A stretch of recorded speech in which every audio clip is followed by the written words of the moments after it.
Hello good morning to all of you. तो स्वागत है अपने इस चैनल में। तो आज हम बात करने वाले हैं जो ये model set biology model set जो जैक के द्वारा जारी कर दिया गया है 2022 टू 23 एग्जामिनेशन के लिए जो कैंडिडेट हैं। तो देखिए इसमें सबसे पहले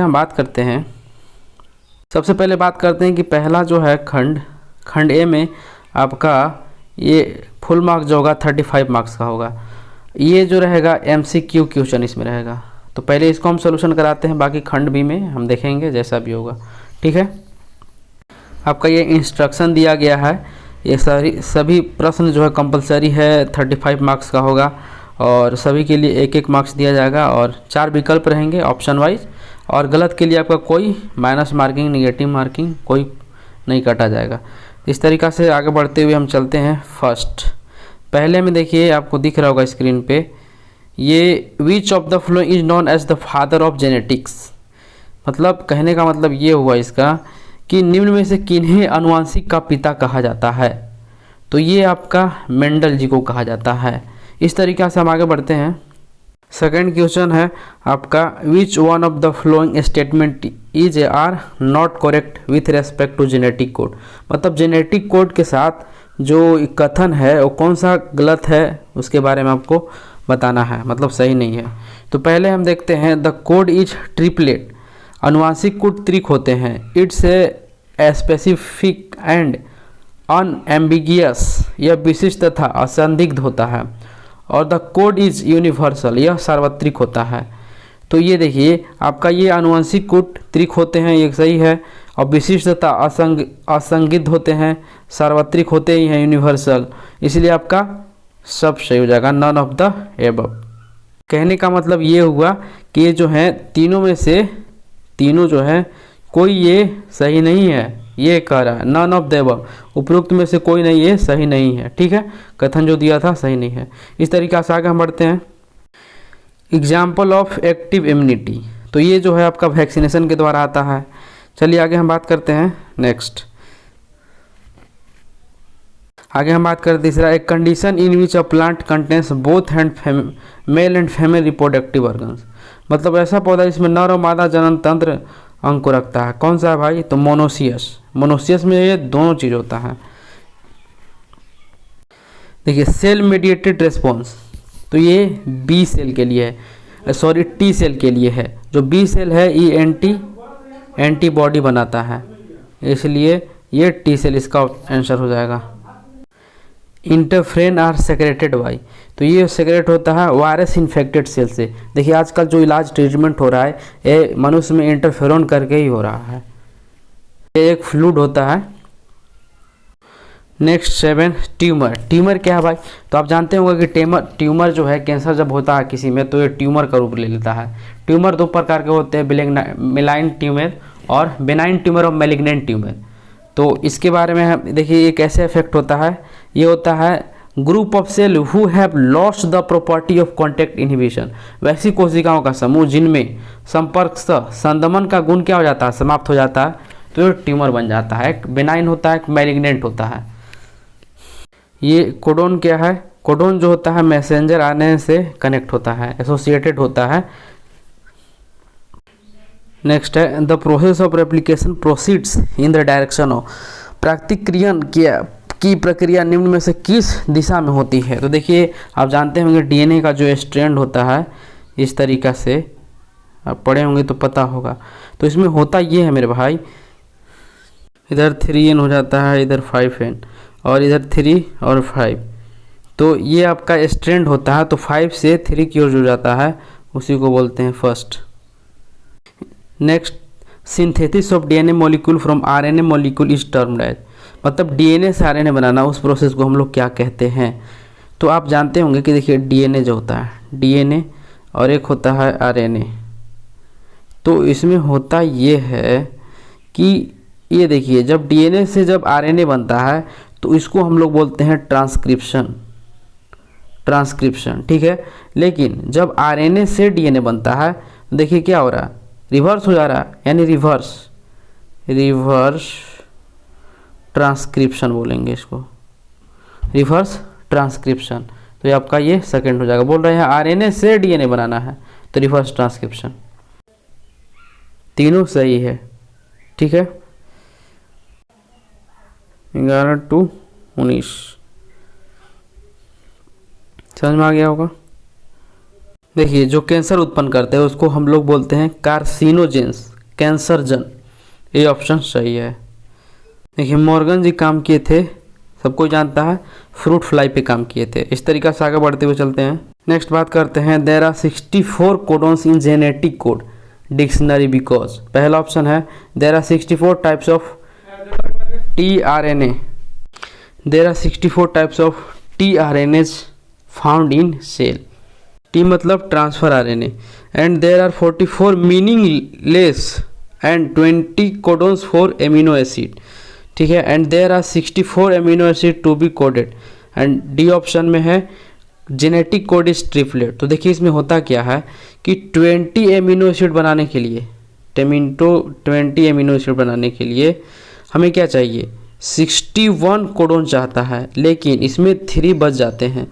तो 3 जो होते हैं ये ट्रिपलेट फॉर्म, मतलब जेनेटिक कोड को ट्रिपलेट होना जरूरी है, मतलब बच जाता है 6 इसमें कोडॉन बच जाते हैं और 61 एमिनो एसिड बना देता है। नेक्स्ट बात करते हैं मेटासिस। मेटासिस आखिर किसको कहते हैं? मेटासिस मतलब होता है मेरे भाई, जब कैंसर होता है तो ट्यूमर बन जाते हैं। जब ट्यूमर जो होता है एक जगह से दूसरे जगह रिमूव होने लगता है, ठीक है, जाने लगता है दूसरे जगह, स्प्रेड होने लगता है, उसी को हम लोग कहते हैं spread of tumour away from their origin, इसी को बोलते हैं। तो फर्स्ट ऑप्शन हो जाएगा मेरा। नेक्स्ट बात करते हैं कि जो डीएनए फिंगरप्रिंट होता है वो कहाँ यूज होता है। तो देखिए आपका फील्ड ऑफ फोरेंसिक साइंस में भी होता है, जेनेटिक बायोडाइवर्सिटी में भी होता है, एवोल्यूशनरी बायोलॉजी में भी होता है, और इस तरीक़ा से ऑल ऑफ दिस मतलब सभी में होता है, इसलिए इसका ऑप्शन डी हो जाएगा। नेक्स्ट बात करते हैं, कह रहा है कि नॉट सेक्सुअली ट्रांसमिटेड डिजीज मतलब यौन संचारित रोग नहीं है। तो हेपेटाइटिस बी जो है भाई ये सेक्सुअली कॉन्टैक्ट से ही होता है रोग। गोनोरिया जो होता है ये भी सेक्सुअली कॉन्टैक्ट से होता है, सिफिलिस भी वही होता है। लेकिन आपका ये जो टाइफाइड है, टाइफाइड कंटामिनेटेड वाटर या फूड लेने से होता है, ठीक है, इसलिए इसका ऑप्शन टाइफाइड हो जाएगा। ये जो होता है साल्मोनी टाइफाइड बैक्टीरिया जो होता है उससे होता है टाइफाइड। इस तरीके से आप भाली भांति समझ चुके होंगे कि हेपेटाइटिस बी और गोनोरिया और सिफिलिस जो होता है ये एक पार्टनर से दूसरे पार्टनर में सेक्सुअली कॉन्टैक्ट आने पर हो जाता है। चलिए आगे हम बात करते हैं। नेक्स्ट बात करते हैं, कह रहा है इसमें क्या कर रहा है भाई, देखते हैं कि which genetic disease is caused by trisomy of 21 first chromosome. तो इनमें से कौन सा रोग जो है 21वीं गुणसूत्र के त्रिसूत्रता के कारण होता है। देखिए 21 क्रोमोट्रिसोमी का मतलब ये होता है कि 21 2 बार हो जाना। तो इसमें किस में होता है? तो सबसे पहले हम फर्स्ट ऑप्शन को देखते हैं। तो इसमें क्या होता है कि क्लीनफेल्टर सिंड्रोम में जो होता है एक एक्स्ट्रा क्रोमोजोम जो है एक्स क्रोमोजोम आ जाता है इसमें, तो ये तो नहीं होगा। चलिए आगे हम बात करते हैं। देखिए ये टर्नर सिंड्रोम में जो होता है एक माइनस हो जाता है, एक्स क्रोमोजोम जो होता है एक माइनस हो जाता है। और डाउन सिंड्रोम में जो होता है भाई ये 21 + 21 डबल हो जाता है। तो यही आपका आंसर हो जाएगा डाउन सिंड्रोम। देखिए नेक्स्ट क्वेश्चन की बात करते हैं। देखिए यहाँ पे दिया है डीएनए आरएनए प्रोटीन, ठीक है। तो इसमें एक प्रोसेस होता है कि जब डीएनए से डीएनए जब बनता है इस क्रिया को हम लोग बोलते हैं रेप्लिकेशन। तो रेप्लिकेशन वाला फर्स्ट जो होगा उसको रखेंगे, बाकी ये तो नहीं होगा, ये दोनों ऐसे काट देंगे ऑप्शन। तो ये दोनों में शक है कि ये हो सकता है या बी हो सकता है। तो देखिए अगला बात होता है कि डीएनए से जब डीएनए बनता है तो रेप्लिकेशन, लेकिन डीएनए से जब आरएनए बनता है तो उसको हम लोग बोलते हैं ट्रांसक्रिप्शन। और आरएनए से जब प्रोटीन बनता है तो इसको ट्रांसलेशन बोलते हैं।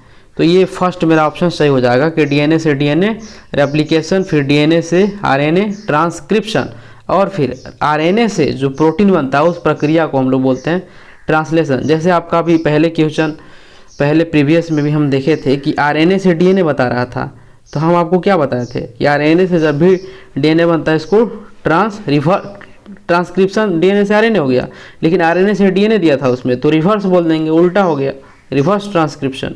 तो इसके अनुसार ये जो ऑप्शन फर्स्ट हो जाएगा इसका रेप्लिकेशन, ट्रांसक्रिप्शन और ट्रांसलेशन, याद रखिएगा। देखिए इसमें बात करते हैं, कह रहा है कि ORI site related to. ORI का मतलब होता है, ओआरआई का जो फुल फॉर्म होता है ओरिजिन ऑफ रेप्लिकेशन, ठीक है, इसका मतलब होगा ओरिजिन ऑफ रेप्लिकेशन। तो रेप्लिकेशन हम किसको कहते हैं? डीएनए से डीएनए बनना क्या होता है आपका? डीएनए से डीएनए बनना आपका रेप्लिकेशन कहलाता है। तो ऐसा जो भी ऑप्शन मिलेगा आप मार दें। A unique sequence where replication is initiated और the region where DNA replicate is terminated, DNA बंद हो जाता है, ये कहाँ होगा भाई? The region where transcription is initiated, ये भी नहीं होगा, ये भी नहीं होगा, यानी फर्स्ट ऑप्शन हो जाएगा। ये आपका जो है रेप्लिकेशन हो रहा है, रेप्लिकेशन मतलब डीएनए से डीएनए बन रहा है, सिंपल, फर्स्ट ऑप्शन हो जाएगा। नेक्स्ट हम बात करते हैं transfer of character from one gene to another is called, मतलब जो फादर से मदर और स्प्रिंग में जो आता है कैरेक्टर, उसको हम लोग क्या बोलते हैं? इनहेरिटेंस बोलते हैं, सिंपल, वंशागति। नेक्स्ट क्वेश्चन है fertilisation takes place. Fertilisation takes place at in, मतलब फर्टिलाइजेशन कहाँ होता है ह्यूमन में? तो जो ह्यूमन में फीमेल का ओवरी और मेल का स्पर्म जहाँ मिलता है, मतलब निषेचन होता है, उसको हम देखते हैं। देखिए आपको दिख रहा होगा कि ये स्पर्म जो है ओवम से यहाँ क्या कर रहा है? मीटिंग कर रहा है, मतलब ये एम्पुला पर होता है, सिंपल, समझ रहे हैं आप? तो ये आपका आंसर हो जाएगा। ये जो होता है ओविडक्ट में होता है, ओविडक्ट, यानी ओविडक्ट, या और बोल सकते हैं फैलोपियन ट्यूब, इसी को हम लोग एम्पुला कहते हैं। इस रीजन को एम्पुला कहते हैं जहाँ ओवम और मेल का स्पर्म मीटिंग करता है। ह्यूमन ब्लड जो है, human blood is an example of, तो ये देखिए ब्लड ग्रुप ए बी और ओ, तो इसमें जब अगर जीन ए रहेगा तो ए रहेगा, जीन बी तो बी, जीन ए बी तो ए बी, और इस तरीक़ा से ओ रहता है। तो इसमें कहने का मतलब है इसमें मल्टीपल हो रहा है, इसलिए मल्टीपल एलेलिज्म इसका आंसर हो जाएगा। Next 24 which of the flowing pair is correctly matched. देखिए डाइहाइब्रिड क्रॉस के मीनोटाइप रेशियो में 9:3:3:1 आपने पढ़ा होगा तो आपको समझ में आ रहा होगा। अब मोनोहाइब्रिड क्रॉस में जो होता है इसका फिनोटाइप 3:1, और ये आपका मोनोहाइब्रिड क्रॉस में जो जीनोटाइप रेशियो होता है 3 जो होता है इसमें 1:2:1, ये जो होता है, ये सारा चीज़ आप पढ़े होंगे मेरे भाई। तो इसमें ये आपका ये क्रॉस करने के बाद पता चलता है, तो आपको अगर याद होगा तो आप इसको अच्छे से देख लीजिएगा, इसलिए इसका आंसर जो हो जाएगा डी हो जाएगा। वैसे हम दिखा दे रहे हैं आपको, वैसे दिख रहा होगा कि आपको डाई हाइब्रिड क्रॉस में ये प्रोसेस करने के बाद आपका फिनोटाइप जो रेशियो होता है 9:3:3:1 हो जाता है, और जो मोनोहाइब्रिड क्रॉस का रेशियो होता है फिनोटाइप में 3:1 और जीनोटाइप का 1:2:1 होता है। तो इसका आंसर डी हो जाएगा। इस तरीक़ा से हम आगे बात करते हैं। नेक्स्ट क्वेश्चन है 25 आपका क्रोमोसोमल थ्योरी जो था और किनके द्वारा मतलब बताया गया था? तो इस सर्टन एंड वॉबरी के द्वारा बताया गया था, डी ऑप्शन हो जाएगा इसका। द कोडिंग सीक्वेंस और एक्सप्रेस्ड सीक्वेंस इन mRNA, जब एक mRNA का जो क्या होता है कोडिंग सीक्वेंस वो बताया जाता है, वो एक्सॉन पे बताया जाता है। स्नैपड्रैगन एक्सहिबिट्स, मतलब स्नैपड्रैगन प्रदर्शित करता है इनकम्प्लीट डोमिनेंस, क्योंकि एक फ्लावर है, ठीक है। मेंडल जिसका शो किए थे कि ये इनकम्प्लीट डोमिनेंस देता है, कोई ये इंसेक्ट नहीं होता है, एक फ्लावर होता है, इसलिए। नेक्स्ट बात करते हैं एलिसा।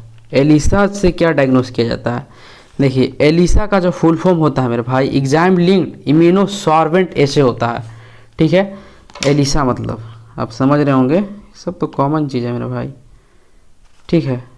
एंजाइम, ठीक है, लिंक्ड इम्यूनोसॉर्बेंट और इम्यूनोसॉर्बेंट, ठीक है, और ऐसे देखिए ये मलेरिया का जो टेस्ट होता है इसमें एमपी टेस्ट होता है, एमपी टेस्ट।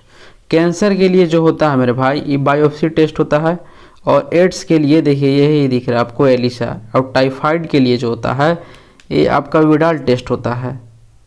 तो आप सिंपल समझ गए कि एड्स किसका टेस्ट होता है भाई, ये एलिसा से होता है। इसमें ब्लड में एंटीबॉडीज़ देखा जाता है, एंटीबॉडीज़ ये जो होता है प्रोटीन प्रोड्यूस करता है और उससे देखा जाता है कि इसमें कौन सा एंटीजेंस है, ठीक है। तो इस तरीक़ा से अब ये एड्स का फुल फॉर्म आप समझ लीजिए। एड्स का जो फुल फॉर्म होता है मेरे भाई, acquired immuno deficiency syndrome.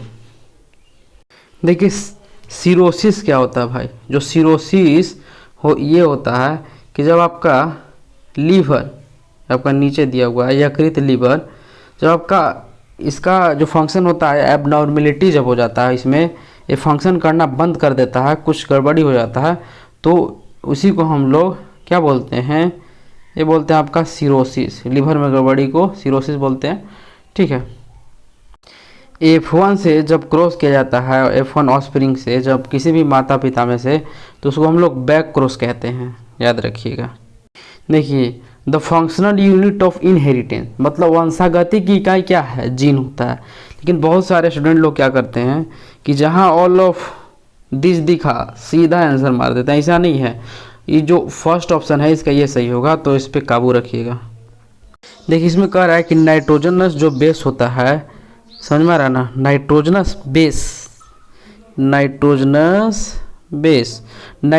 Base में आपका कौन सा बॉन्ड होता है, इसके बारे में बात कर रहा है, ठीक है। तो इसका ऑप्शन जो हो जाएगा हाइड्रोजन बॉन्ड होता है। हम देखते हैं डायग्राम से आखिर कैसे होता है। आपको दिख रहा होगा कि गावानिन, एडेनिन, साइटोसिन, थाइमिन और यूरेसिल जो होता है, इसमें ये जो होता है सारे हाइड्रोजन बॉन्ड लगे हुए हैं, ठीक है। सब हाइड्रोजन बॉन्ड जो लगा हुआ है, सब हाइड्रोजन बॉन्ड इसी में होता है, नाइट्रोजनस बेस में होता है। तो आप याद रखिएगा, गावानिन और एडेनिन को प्यूरिन्स बोलते हैं, और साइटोसिन हो गया, थाइमिन हो गया, और यूरेसिल को हम लोग पायरिमिडिन्स बोलते हैं। तो ये सब याद रखिएगा मेरे दोस्त। नेक्स्ट बात कर रहा है कि अनवाइंडिंग ऑफ डीएनए, मतलब डीएनए को खोलता कौन है। जैसे आपने ये देखा होगा कि ये डीएनए है, ये जो डीएनए है ना भाई, इसको खोलता है हेलिकेज। जैसे ये आपका हेलिकेज की हम बात करते हैं, तो यहाँ से खोल देता है हेलिकेज। तो इसका फर्स्ट ऑप्शन हो जाएगा। इस तरीक़े से हम आगे बात करते हैं। देखिए कह रहा है कि सेंट्रल ड्रग रिसर्च जो है वो कहाँ है लोकेटेड, इसके बारे में बात कर रहा है। Central drug research institute, CDRI, इसको शॉर्ट में CDRI भी देता है भाई, तो इसको याद रखिएगा, ये लखनऊ में है, ठीक है। चलिए आगे हम बात करते हैं। The term genome refers to, genome शब्द का संबंध किससे है। तो ये जो भी हम लोग ये देखिए, इसका ऑप्शन बी हो जाएगा कि the complete set A haploid chromosome जो होता है, इसको हैप्लॉइड बोलते हैं, इसको डाइप्लॉइड बोलते हैं। तो हैप्लॉइड क्रोमोजोम जो है inherited as a unit from one parents, मतलब या तो माँ से या तो फादर से हम लोग प्राप्त करते हैं, इसी को हम लोग जीनोम कहते हैं। तो इस तरीका मेरे भाई ये जो सेक्शन ये है मेरा कंप्लीट होता है। अब नेक्स्ट हम हो सके तो देखेंगे सेक्शन बी को। तो इस तरीका से आप इस चैनल को लाइक करें, शेयर करें और सब्सक्राइब कीजिए और फैला दीजिए हर जगह, ताकि सबका कल्याण हो जाए। फिर मिलते हैं मेरे भाई, ठीक है।